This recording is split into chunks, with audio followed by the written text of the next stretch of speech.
دايربا تنفدي إنك السيمودا تنفدي ما بينينا بلي تنفدي أبي عمي لي تنفدي سيتنا يسيحولي سلام تخاتاتي سول ميديا بزلكم وسلامكم يبزح عندكس كنتس إيرتراونت كورونت هاينرس عنداولكو نقولاتكم تخاتات سول ميديا من العالم تنورو بزقاتامي كنيات حدش عامتيو عامت رهوان سلام سنة كخلنا خلكم نقولاتكم بزلكم وسلامكم يبزح عنداولكو لومي أزيو أقداس وانا وزعبا مدبتنا مسينا لنا بمجمرتا ግን አዝዩ አገዳስ ሐበሬታ ኣብ ላይፍ አቱ አይቀምነኹን በቴክኒካው ምክንያት ካብ ሶኒ ሎሚ ጀሚሩ ማለት እዩ ሰዓት 6 በአቋጣጥራ በርሊን ታይም በቀጥታ ካብ ትግራይ ዝመሓላለፍ መደብ ምስ ወድቢተው ስለዘሎ ሁላችሁም ተከታተልቱ ሶል ሚዲያ ከምቱ ልሞድ ኩሉ ግዜ ዘአተው ዝምኩ ሰዓት 6 በርሊን ታይም የራኽበና የኤርትራዊ ክትዕንቁፎ ዳአምበር ከተውድቆ ትኽእል ሓይሊ ምንም የለን ያ ዝኾነ ክቡራት ተኸታተልቲ ናብ ኩሉ ንኽባፅሕ ላይክ ግበሩ ከምኡ ከዓ ሸር ግበሩ ናፊቆኩም ቀኒ ንሎሚ ከዓ ኣዝዩ ኣገዳሲ ዋናው ዛዕባ መደብ ሒዝና መፂና ኣለና በመጀመርታ ግን ኣዝያ ኣገዳሲት መልእኽቲ ብሓውና ጋዜጠኛ ኣሕመድዲን ካብ ደቡባዊ ቀይ ባሕሪ ትፈልጥዎ ኢኹም ኣሕመድዲን መሐመድ ጋዜጠኛ ካብ ዓሰብ ብፅሓፋ ኣብ ገጻት ፌስቡክ ኣላ بملكع نباب جيرها نباختكم كبلاي ملغتي سلطان رحيتا عبد القادر داود سلطاني رحيتا كابتن حموشت سلطانيتا عفار حدا خوينو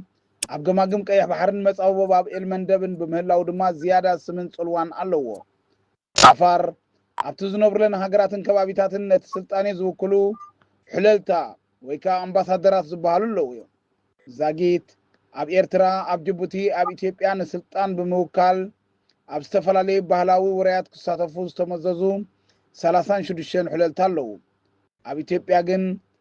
ኣብዚ ፍሉጥን ንጹር ንዕማም ወጻኢ اب استفلالي ፖለቲካዊ ማዕድታት ስልጣኔ ረሓይታ ከም ዝወከለ ንምምሳል بسم እዚ ስልጣኔ ፖለቲካ ክሰርሕን ክሽቆጥሉን ይፍቱን እዮም ኣብዚ ክሳብ ሕጂ ዝተኻየደ ብሕጁን ዝካየዱ ፖለቲካዊ መድረኻት سلطاني رحيتا وكلنا كم زي بلو يرقاقت بتوساخي نعفر اب قدمي تسلفكا حتو بحري حتو حدا بيرن ممثال زغبر بوليتيكاوي اشاطر حزب عفر كنقحلو تصوع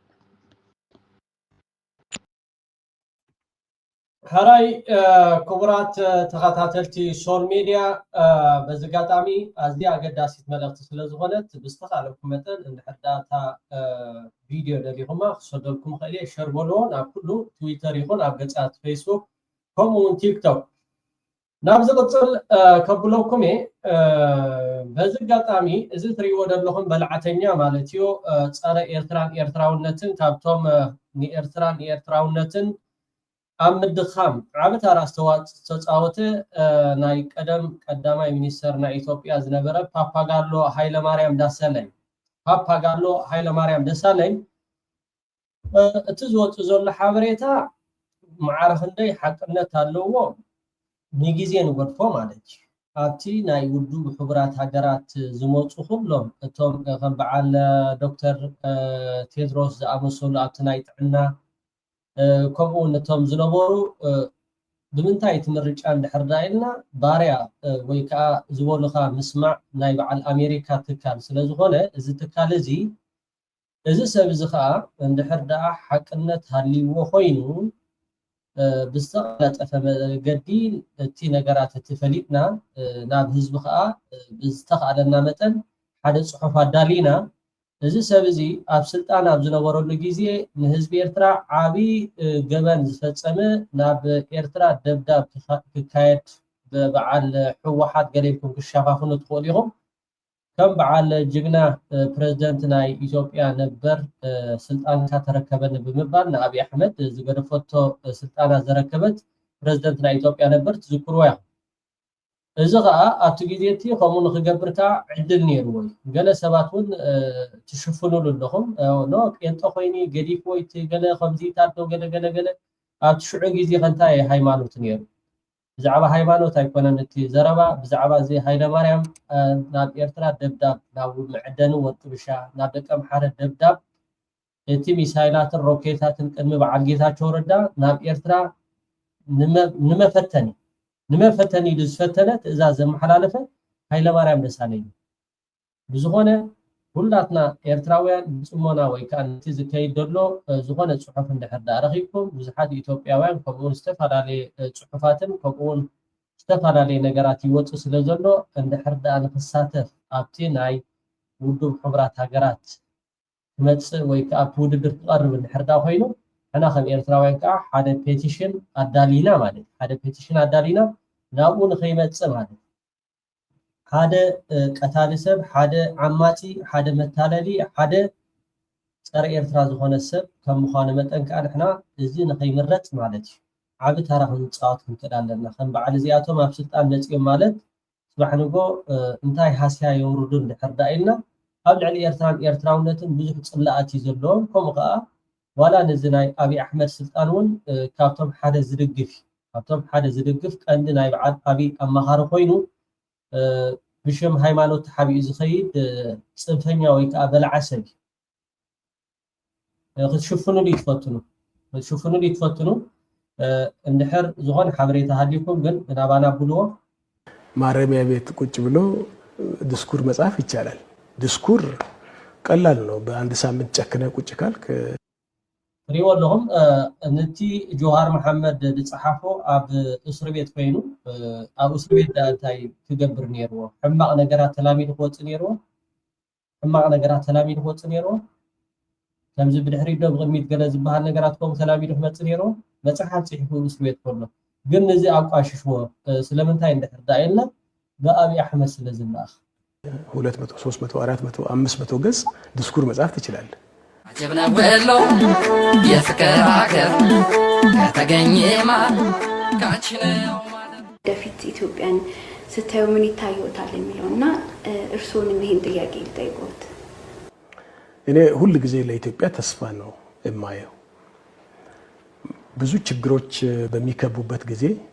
ተስፋ የሚያስቆርጡ ነገሮች በሚበዛበት ጊዜ አንዳንድ ጊዜ ጨለምተኝነት ሊታይ ይችል ይሆናል። ነገር ግን እኔ እንደዛ አላይም። በሁለት ምክንያቶች እንደዛ ማላይበት ምክንያት አንደኛው በጎ ስራ ለመስራት የተዘጋጁ በርከት ያሉ ኢትዮጵያውያን አሉ ብዬ ስለማምን ብዙ ችግሮች ውስጥ ገብተን ብንወጣም ሰክነን ቁጭ ብለን ችግራችንን ለመፍታት እንችላለን ብዬ ነው። ካጋጠሙን ችግሮች አኳያ እና ከብዙ አፍሪካ ሀገሮች እንደተጓዘ ሰው ሳይ ሌላ አፍሪካ ሀገር ቢሆን ኖሮ ይሄን ያጠፍቷል። ኢትዮጵያ ሬዚሊየንት ናት ማለት የመሸከም አቅሟ ትልቅ ነው። የመሸከም አቅሟ ትልቅ ነው ብለን እያበላሽን መቀጠል አለብን ማለት አይደለም። ነገር ግን ኢትዮጵያ ሬዚሊየንት ማለት ከም በዓል እዚኣቶም ኣብ ስልጣን መጽኦም ማለት ዓለም መጥፉ ስለምንታይ ኣብ ውድብ ሕብራት ሃገራት ስልጣን ድሕዙ ኩላቶም መታለልቲ ለኻብጥ ሓሶቲ ከምኡ ከዓ ኣብ ልዕሊ ተን ብቕልዕና ዝኸዳ ሃገራት ሃስያ ኸውርዱ ዝጸንሑ ከም በዓል ቴድሮስ ኣድሓኖም ዝኣመሰሉ ከም በዓል እዚ ከዓ እንታይ ዝብል ዘሎ ኣኽንደቲ ህዝቢ ኣምሓራ ህዝቢ ኦሮሞ ህዝቢ ትግራይ ዝጭፍጨፍ ዘሎ ኣኽንዲ ዝዛረብ ብዛዕባ ኢትዮጵያ ትጻወር ያዶ ኢትዮጵያ ከምዚ ትገብር ያዶ ኣብ ልዕሊ ህዝቢ ዝወርድ ዘሎ ብድሮን መጥቃዕቲ ብዛዕባኡ ዘይተዛረበ ብዛዕባ ኢትዮጵያ ኣይትፈርስን ትፈርስያ ገለ ዝበሃል ነገራት ኣልዒሉ ክዛረብ ትርኢ ከለኻ ማዕረፍ እንደይ ታ ኢትዮጵያ ትበሃል ሃገር ወይ ከዓ ታ ኢትዮጵያ ትበሃል ዝነበረት ሰብ ከም ዘይወለደት እዚ ከዓ ቀንዲ ጸላእ ህዝቢ ኤርትራ እዩ። አቋም አቅሟ የመሸከም አቅሟ ምክንያቱም ምንድነው የሚለው የተለያዩ ሃይፖቴሲስ ልታስቀምጪ ትችያለሽ። ግን ኢትዮጵያ በጣም የመቋቋም አቅም ያላት አገር ናት። ባይሆን ኖሮ ከደረሰብን ጉስቁልና ስቃይ አኳያ ጦርነት አኳያ ይሄኔ ጠፍተን ነበር። ከፈሰሰው የሰው ልጅ ደም አኳያም ስታይ ጠፍተን ነበር። ይሄ መጥፎ ነው መሆን ያልነበረበት የሆነ ነገር ነው። ነገር ግን ልንመልሰው አንችልምና ከዚህ በኋላ ምን እናድርግ የሚል ነው ትልቁ መሆን ያለበት። ይሄንን አልፈን አዲስ ምዕራፍ ለማየት የሚያስችል አቅሙ አለን ብዬ ወስዳለሁ። ዋናው ነገር ግን ቁጭ እንበልና ሁላችንም አጥፍተናል። እውነት ለመናገር እኔ ንጹህ ነኝ የሚል ሰው በዚህ ጊዜ ኢትዮጵያ ውስጥ ምንም ጥፋት ውስጥ አልተሳተፍኩም የሚል በተለይ ፖለቲካ ውስጥ የተሳተፈ ገዢውን ፓርቲ ይሁን ተቃዋሚ ፓርቲም ይሁን በተለያየ ደረጃ ፖለቲካ የተሳተፈም ይሁን የየራሳችንን ድርሻ ተጫውተናል ብለን አምነን እስከገባን ድረስ ተስፋ አላት አገሪቱ ብዬ ነው እኔ የማምነው። አንድ ቀን ደግሞ ያ ይመጣል ብዬ ተስፋ አድርጋለሁ። ሁለተኛው ምክንያቴ ፈጣሪን ስለማምን ነው። ኢትዮጵያ ብዙ ሰው እንግዲህ የቃል ኪዳን ምድር ናት ምናምን ሲባል የሚቀልዱ ሰዎች ሊኖሩ ይችሉ ይሆናል። ግን እኔ በጽኑ አምናለሁ። ይሄን እኔ የማምነው መጽሐፍ ቅዱስን ነው።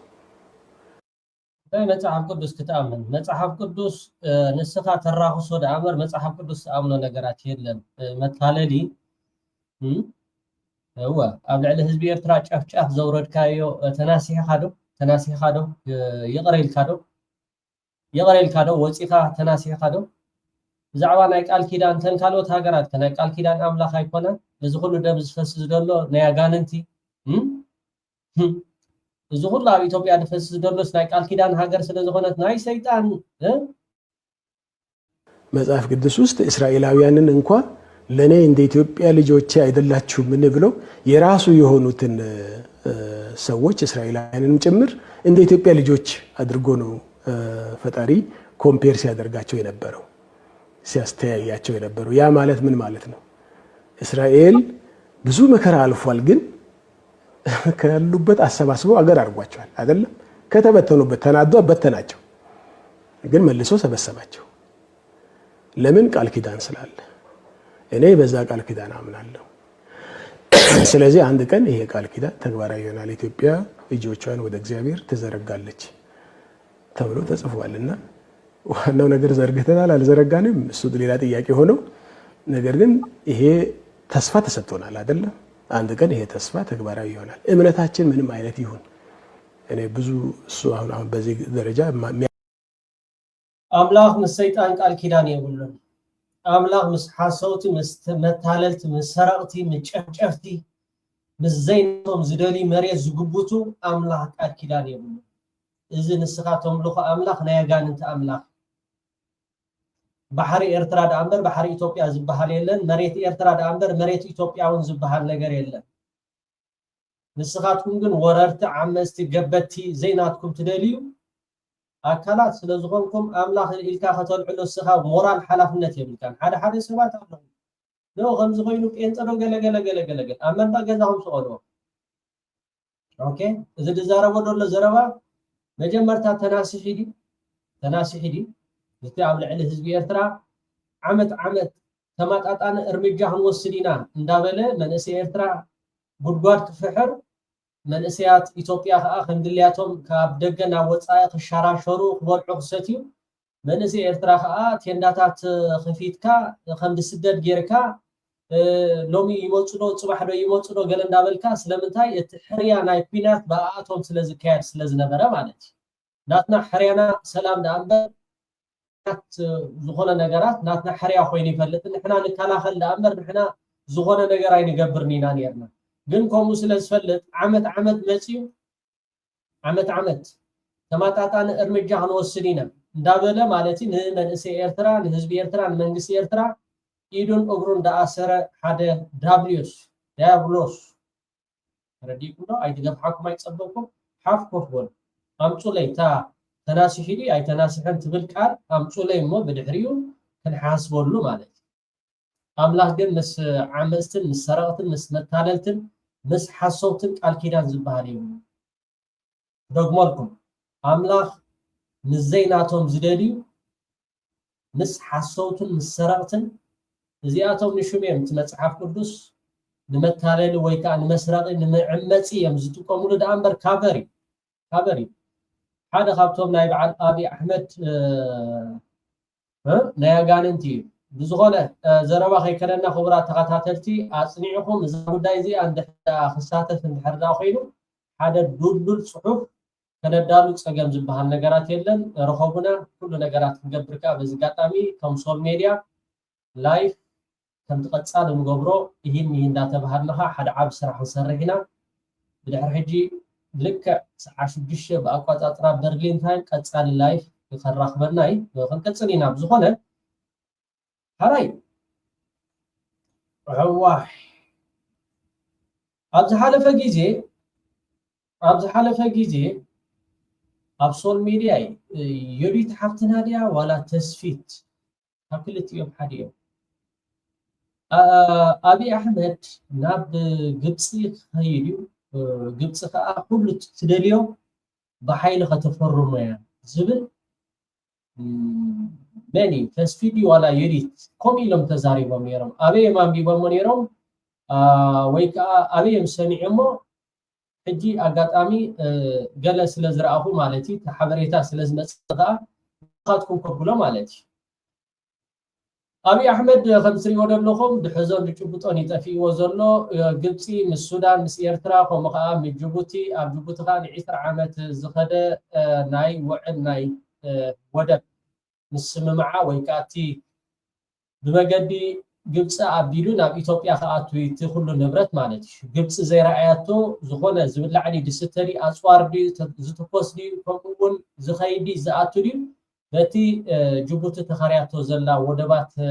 በቲ ናይ ግብጽ ተኸርያቶ ዘላ ኣብ ጅቡቲ እቲ ነገራት እቲ ከምኡ ኸይዲ ኣብ ሶማል ከኣ ወተሃደር ናይ ግብጽ ነው حجي أب كبا أتيلا أبي أحمد مالتي أب كبا أتيلا جيبوتي السودان إرترا صومال زوجو دايزين أبي أحمد كبي تصعنا ويكا خبي تصاقس لسفطرلو لك خمتي قد صادي مسمن بس إرترا الرخوني أزاتيني كالرخب دلي خزاتي دلي اندات بهاله زوجبرو مسجبسخا دارجا معالتاوي ግብጻውያን ዝሓቶ ነገራት ካለ እሱ ከዓ ነቲ ናይ ኒል ዝበሃል ነገራት እሱ እቲ ናይ ቀይ ባሕሪ ኣካል ናይ ቀይ ባሕሪ ግብጺ ከምኡ ከዓ ሱዳን ኤርትራ ስዑድ ዓረብ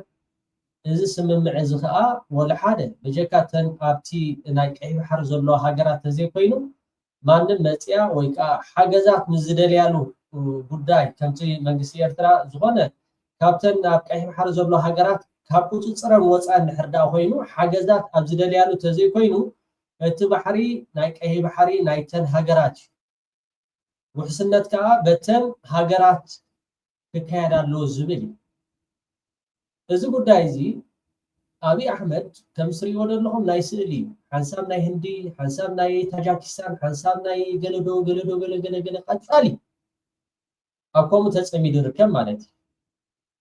እዩ ምስ ግብጽ ከዓ ኣብዚ ቀረባ ጊዜ አቢ አሕመድ ኣብ ግብጽ ከይድ ትሪእዎ ፓብሊክ ወላ ሓደ ከምዚ ተሰማሚዕና ፈሪምና ገለ ዝበሃል ነገራት ኩሉ ነገር ዳንኬራ ክህረም ግን እቲ ፈሪምዎ ዝመጽእ ወላ ሓደ ፍሉጥ ነገር እቲ ማይ ከይተዓጽኦ ሓራይ ሙሉ ብሙሉ ከይተዓጽኦ ሓራይ ኣብ ቀይ ባሕሪ ገጽካ ተወስ ከይትብል ሓራይ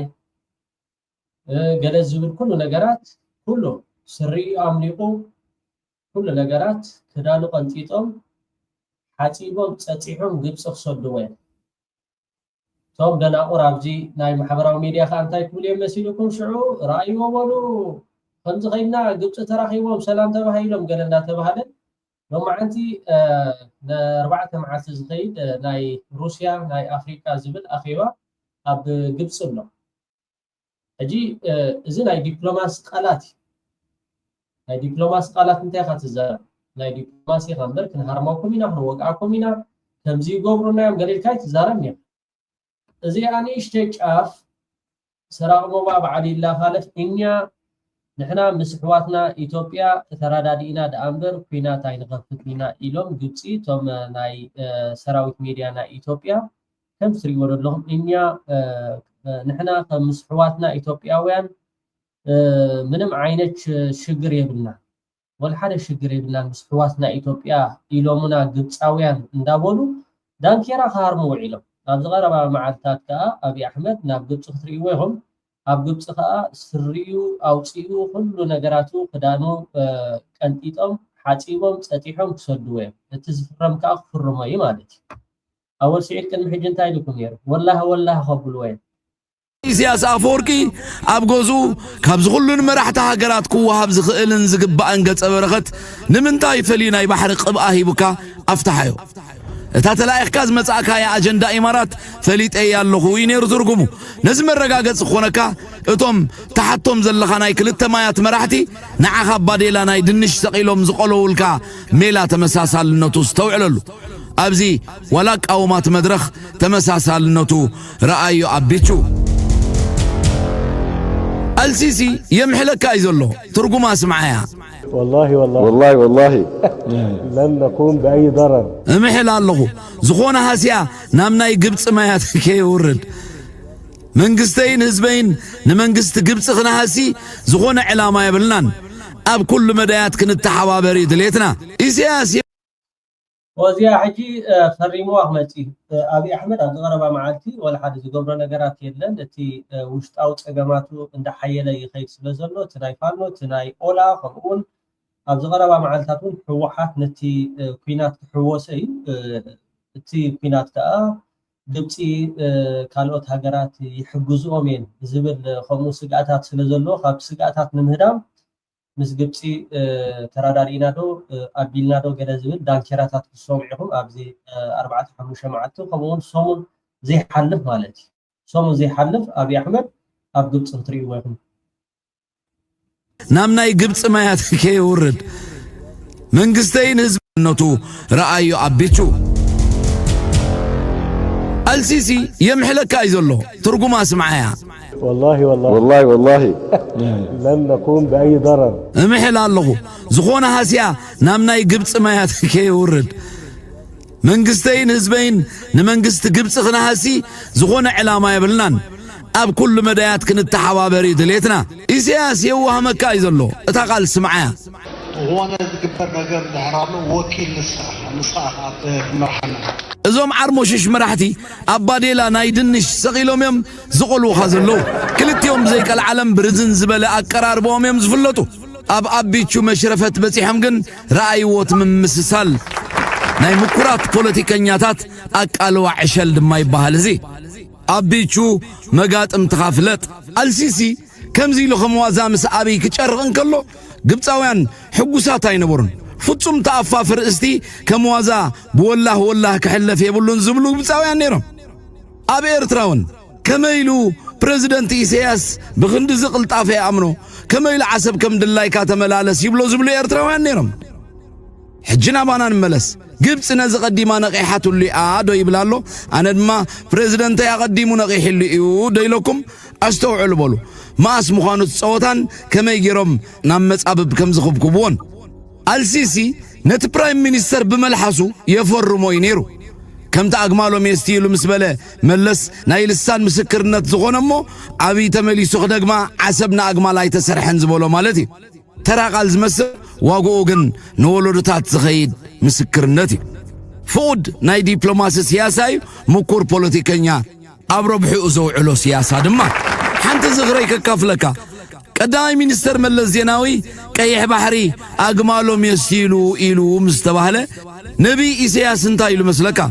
ملس لومي مسحق تزاري بلو دحرقنا لعنتي زخونه بزعبا ايرترا زهابو قنوع مسكرنت اذا بزعبا اغمالنا استزاربا ختعبيا شعوغن اذا بلو مسحق زلو كنوبعو خنرينا ايلوهم زنبر انت نقركو خاخر سلازي لو مبحري يقبأني وختبلن كلها كم زي ملكتك مرتعو خوينا خابز قرب جبتات حدا اتا قدم مسحق تمثل زنبرت بمقد قدايم يسركم بحرم مخانون دلايم كقبرو مسلوم مخانون مملكات اقمالهم يستيلو دايبولكم مومنت بالكال قداماي مينستر اثيوبيا مرتعو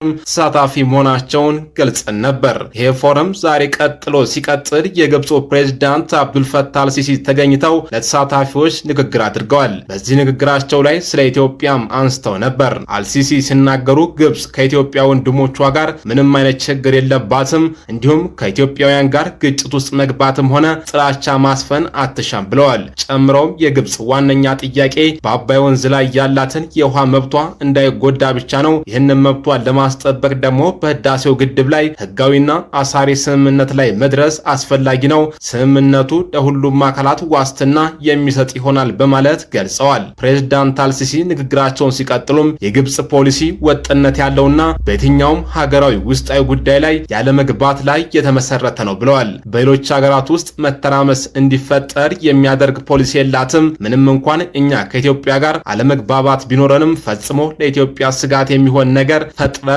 አናውቅም በማለት ገልጸው ግብፅ ማንኛውም አለመግባባት በውይይትና በፖለቲካዊ መፍትሄ እዚ ናይ ዲፕሎማሲ ቃላት እዩ ገደምካ ኣኸምዮም ኩሉ ግን ኣቐዲምካ ዝግበር ነገራትን ፀኒሕን ኣሎን ኣብ ዝቐረባ መዓልትታት ከዓ ኣብይ ኣሕመድ ከምቲ ዝበልኩኹም ሕጂ እውን ስሪ ውፅኡ ኩሉ ነገራቱ ክፍርም ፕሬዝዳንት ናይ ሶማሊ ኮብ ኢትዮጵያ ሪኢኹም ቃለ መሕተት ሓቲቱ ነይሩ እቲ ቃለ መሕተት ዋላ ክሰደልኩም እኽእል ኣጋጣሚ ኣብዚ ከስምዖ ይክእልኒ ስለምንታይ ሪፖርት ወይ ከዓ እቲ ኮፒራይት ስለዝሓቱኻ ኣብ ኣልጀዚራ ዝተዛረቡ ዘረባ ነይሩ ብዛዕባ ቀይ ባሕሪ ዝበሃል ንሕና ይንቅበሎን ኢና ተን ሃገራት ኣብ ማያት ቀይ ባሕሪ ዘለዋ ዋንነተን ናተን ክሳብ ዝኾነ ብዛዕባ ምስ መንግስቲ ህዝቢ ኤርትራ ከምኡ ከዓ ምስ ግብፂ ከመይ ዝምድናኹም ምስ ኢትዮጵያ ተራኸቡለኹም ዝብል ቃለ ምሕተት ወይ ከዓ ሕቶ ቀሪቡሉ ኣብቲ ቃለ ምሕተት ማለት እዩ ንሕና ወላ ሓደ ዝኾነ ክራኸብ ንኽእል ኢና ብዛዕባ እቲ ኣብ ቀይ ባሕሪ ዝግበር ኢትዮጵያ ትገብሮ ዘላ ግን ኣይንድግፎን ኢና ኢሉ ተዛሪቡ እዩ። ስለዚ ናይ በዓል ኣብይ ኣሕመድ ፖለቲካ ናይ ስእሊ ክሳብ ዝኾነ በቃ ከምዚ ኣላፋ ሻምሻሉ እንድሕር ዳ ከይዶም ኣብ ግብፂ እንድሕር ዳ ተሳኢሎም መፅኦም እቲ ትሕዝቶ ኣይገድሶም ሶማሊላንድ እኮ ከይድና ባሕሪ ረኺብና ወደብ ረኺብና ገለ ኢሎም ሆ ኢሎም እዮም ከምዚ ናይ ባድመ ማለት እዩ ከምዚ ነብስሄር ሲም መስፍን ሆ ዘበሎም ሆ ኢሎም እኮ ባሕሪ ረኺብና ኢሎም ከዓ ሶማሊላንድ ሆ ኢሎም ግን ኩሉ ግዜ ኣብ ሓሶት ዝተመስረተ ፖለቲካ ስለዝኾኑ ኣብ ኣንካራ ከይዶም ከዓ ፈሪሞም መፅ ኣብ ቱርኪ ልክዕኹም እዩ ከመይ ጌርካ ሓንቲ መዓልቲ ትቕንያ ደላታ ጉዳይ እዚኣ ኣነ ክንብለኩም ንደሊ እቶም ናይ ሰራዊት ሚድያ ትበሃል ናይ ኢትዮጵያ ኣብ ዝቐረባ መዓልቲ ክንነግረኩም እዚ መንፃፍ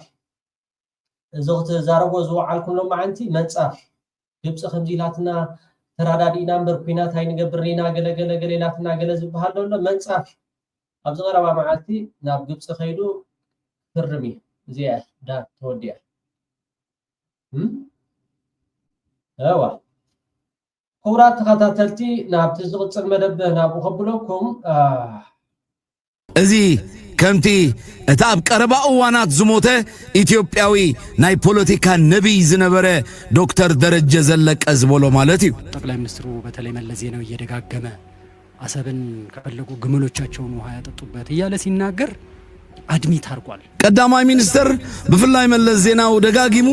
እንተ ደልዮም ዓሰብ አግማሎም የስቲሉ ኢሉ ምስተዛረበ ኢትዮጵያ ጠቅላላ በጉዳይ ዓሰብ ናይ ምልከተን ሕቶ ከም ዘይተልዕል ተኣሚኑ بعلم لخاو حقي نحن تهاجر قداماي مينستر وي وصاء ጉዳያት ሚኒስተር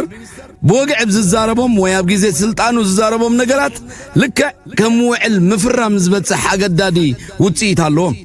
بأوفيشيال كاباسيتي وين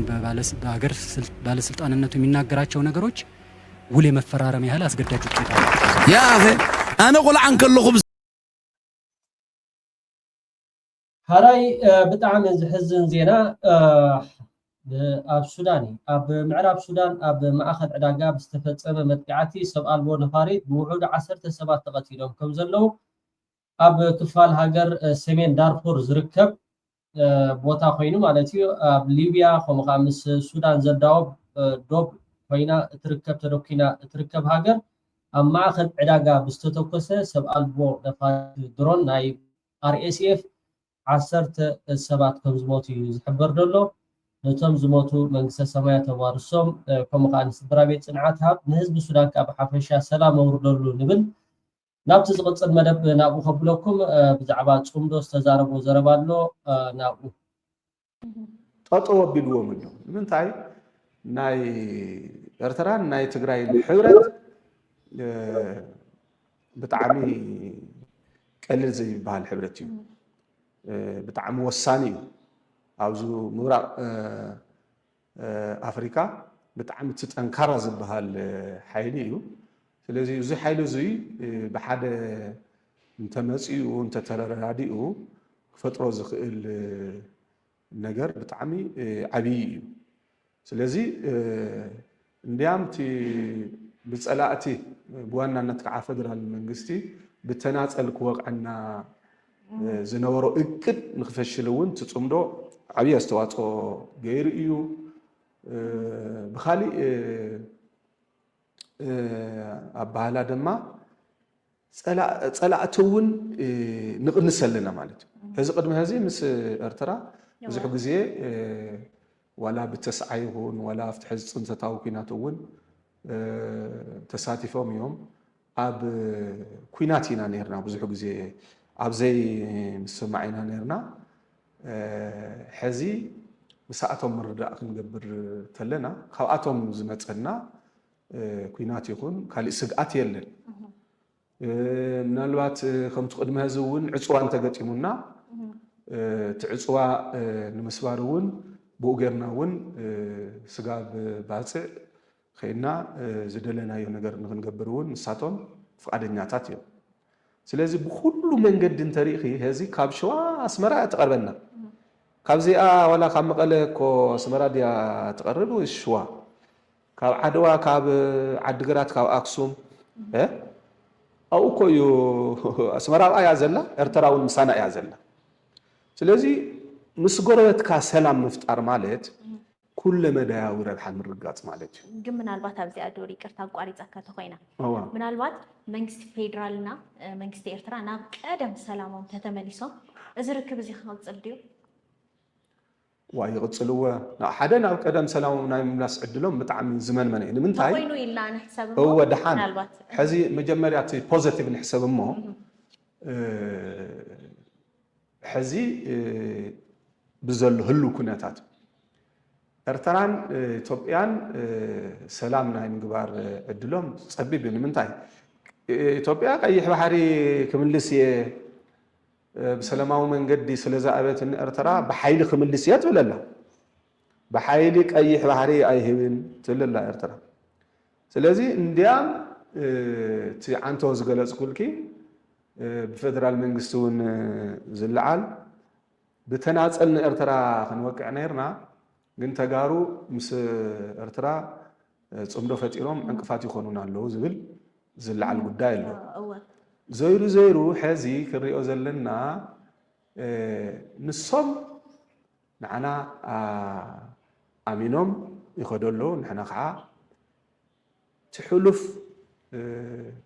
ብዙሓት ግፍዕታት ፅንተት እውን በፂሑና እዩ ግን ስጋብ መዓዝ ከምዚ ኢልና ንነብር ሕዚ እቲ ፅምዶ ተጀሚሩ ተል ንዝበልኩ መንገድታት ካብ ዝኽፈታ እኮ ናብ 7 ወርሒ ንገብር ኣለና ን7 ወርሒ ሳብቲ ዶብ ዝረክብ ህዝብና ሰላም ረኺቡ እፎይታ ረኺቡ ክንቀሳቀስ ምኽኣሉ እኮ እዚ ንባዓርሱ እኮ ዓብይ ዓወት እኮ እዩ ንገረክ 4 ዓመት ንፌደራል መንግስቲ ለሚና ዘይ ረኸብናዮ ረብሓ ረኺብና ስለዚ ሕዚ ብወገን ኤርትራ ዘሎ ሕዚ ምስ ትግራይ ተጀሚሩ ዘሎ ሰላም ፅምዶ ተጠናኺሩ ክቅፅል እምበር ንድሕሪት ክምለስ ክሳብ ሕዚ ምንም ዓይነት ድልየት የብሎም ባዕሎም እዮም እንዲያምቲ ኣብ ዶባት ዝግበር አንቶ ነጊረኪ ኣብ ዶባት ዝግበሩ ኩሎም መድረኻት ምንቅስቃሳት መንግስቲ ባዕሉ እዩ ዝመርሖ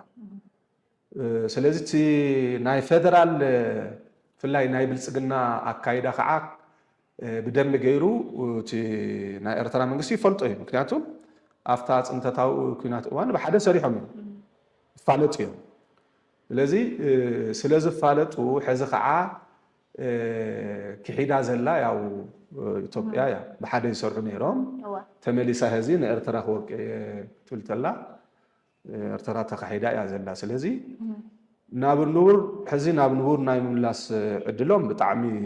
ዝመንመነ እዩ ዋላ ናብ ንቡር እንተተመሊሶም እውን እዩ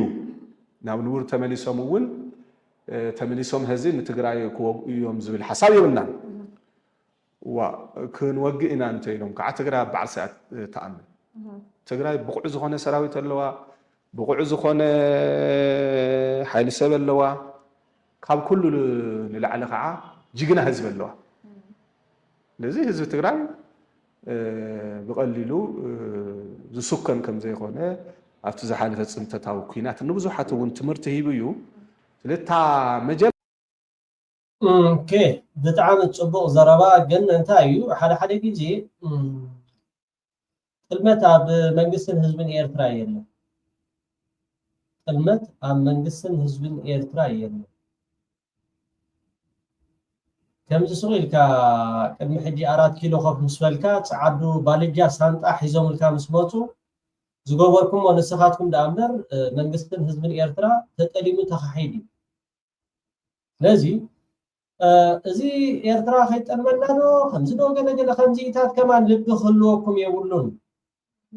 ልቢ ከማን ከምዚታት ክህልወኩም የብሉን እቲ ጥልመት ክሕደት ገለገለ ዝበሃል ኣብ ኤርትራውያን ኣይቀርኒ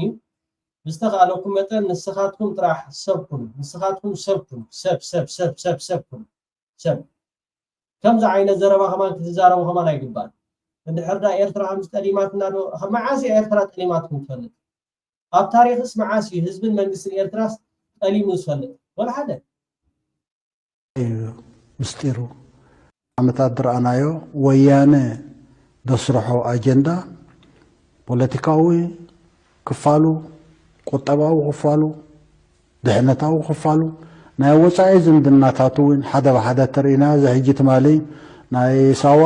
ግብፂ መፅያላ ከምዚ ኮይናላ ምስ ሱዳን ተማሓዚና ኣለና አንጻር ኤርትራ ከምዚ ንገብር ኣለና ከምዚ ንፈጥር ኣለና የድልየካ ዝብሉ 25 ዓመታት ድማዕበለ ፖለቲካዊ ቁጠባዊ ፀጥታዊ ግዳማዊ ዝምድና ወይ ናይ ወፃኢ ዝምድናታት ከመይ ኢሉ ማዕቢሉ ኢልካ ሓደ ብሓደ ተንቲንካ ረኣዮ ቶም ወያነ ዘጋገዩ ካብ ዋሽንግተን ጀሚርካ ኣብ ኤውሮጳ ርእሰ ከተማታት ዘለዋ መንግስታት ክኽተልዎ ፀንሓ ፖሊሲታት ወያነ ጥራይ ምትብባዕ ዘይኮነ አንጻር ኤርትራን አንጻር ህዝቢ ኤርትራን አንጻር መንግስቲ ኤርትራን ከካይድዎ ፀንሑ ተፃብኦታት መወዳእታ ዘይብሉ ፀብፂብካ ተርእኻ ትስእሊ ንፁር እዚ ከምዚ ኢሉ ክቕፅል ኣይኽእልን ሓቂ ንሕና ዘኢድና ተፈዲና ዋላ ታሪክና ከማን ደምሲስካ ንምጥፍኡ ንምህሳሱ ዘይግበር ፈተነታት የለን ዘይተገብረ ምጥቋስ ኣይነበረን ኣብ መንጎ ህዝቢ ኤርትራን ኣብ መንጎ ህዝቢ ኢትዮጵያን መወዳእታ ዘይብሉ ፅልኢ ንምስራት ተገብረ ፈተነታት ዓይንና ከፊትና እምሮና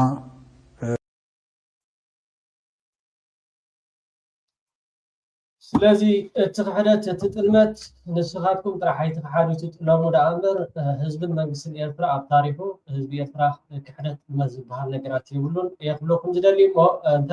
ካልእ ግን ብጣዕሚ ፅቡቅ ተዛሪብካ ኣለኻ ክንቅፅሎ ኢና እቲ ፅምዶ ክቕፅል ክኽእል ኣለዎ